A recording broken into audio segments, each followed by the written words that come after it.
తమిళనాడులో ఉన్న Brihadeeswara temple mystery engineers and advance టెక్నాలజీని కూడా షాక్ చేసింది. 216 ఫీట్స్ హైట్ ఉన్న బృహదీశ్వర టెంపుల్ మీద 80 టన్నులు అంటే 80,000 కిలోల స్టోన్ ఉంది. అసలు ఆ స్టోన్ అక్కడ ఎలా ప్లేస్ చేశారో తెలియదు.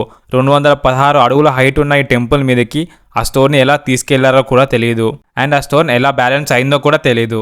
టెంపుల్ మీద స్టోన్ పెట్టడంలో మిస్టరీ ఏముందంటారా? ఈ టెంపుల్ ని బిల్డ్ చేయడానికి ఎలాంటి సిమెంట్ ఐరన్ ని యూజ్ చేయలేదు. ఎలాంటి పిల్లర్ కూడా లేకుండా 80,000 కిలోల స్టోన్ ని అక్కడ ప్లేస్ చేయడం ఇంపాసిబుల్. అసలు 80,000 కిలోల స్టోన్ ని ఎలాంటి మిషన్స్ లేకుండా ఎలా కర్వ్ చేశారో కూడా తెలియదు. ఇప్పుడు ఉన్న అడ్వాన్స్ టెక్నాలజీని కూడా యూజ్ చేసి కూడా మనం అలాంటి టెంపుల్ ని బిల్డ్ చేసి 80 టన్నుల స్టోన్ ని 216 హైట్ లో ప్లేస్ చేయడం అసాధ్యం. ఈ టెంపుల్ ఉన్న ఏరియాలో ఇప్పటి వరకు 5 సార్లు భూకంపాలు వచ్చాయి. కానీ ఈ టెంపుల్ 1% కూడా డ్యామేజ్ అవ్వలేదు. ఈ టెంపుల్ ని డిస్ట్రాయ్ చేయడానికి చాలా మంది ముఘల్స్ ట్రై చేసినా కూడా ఏం చేయలేకపోయారు. మరి 1000 సంవత్సరాల క్రితం ఎలాంటి మిషన్స్ లేకుండా ఇంత స్ట్రాంగ్ గా ఈ టెంపుల్ ని ఎలా బిల్డ్ చేశారు? ఈ టెంపుల్ ని 10th సెంచరీలో బిల్డ్ చేశారు. ఈ టెంపుల్ లొకేషన్ తంజావూర్, తమిళనాడులో ఉంది. శ్రీరామునికి రావణాసునికి మధ్య జరిగిన యుద్ధం అయిపోయాక ఏం జరిగిందో తెలుసా? శ్రీరాముని బాణం తగిలి రావణాసుడు కింద పడిపోయాడు.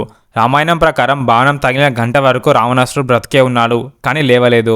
రాముడు కూడా పడిపోయాడని యుద్ధాన్ని ఆపేశాడు. గంట తర్వాత రావణాసుడి ఊపిరి ఆగిపోయింది. లంకలో ఉన్న వారు వచ్చి రావణాసుడిని చూసి చనిపోయాడని డిక్లేర్ చేసిన తర్వాత యుద్ధం ఆగిపోయింది. ఆ తర్వాత రావణాసునికి దహన సంస్కారాలు జరిగాక లక్ష్మణుడు విభీషణునికి పవిత్ర స్నానం చేపిస్తాడు. తర్వాత శ్రీరాముడే విభీషణునికి లంకాధిపతిగా ప్రకటిస్తాడు.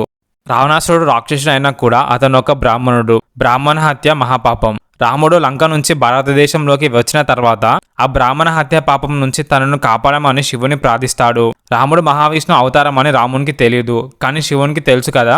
అందుకే వెంటనే ప్రత్యక్షమై ఆ పాపాన్ని తీసేస్తాడు. అప్పుడు రాముడు శివునికి పూజించిన ప్లేసే ఇప్పుడు తమిళనాడులో ఉన్న రామేశ్వరం టెంపుల్. ఇది శివుడి 12 జ్యోతిర్లింగాల్లో ఒకటి. అలా అందరూ రామేశ్వరం నుంచి అయోధ్యకి వెళ్తారు. ఈ ఇన్ఫర్మేషన్ మీ ఫ్రెండ్స్ అండ్ ఫ్యామిలీకి షేర్ చేయండి.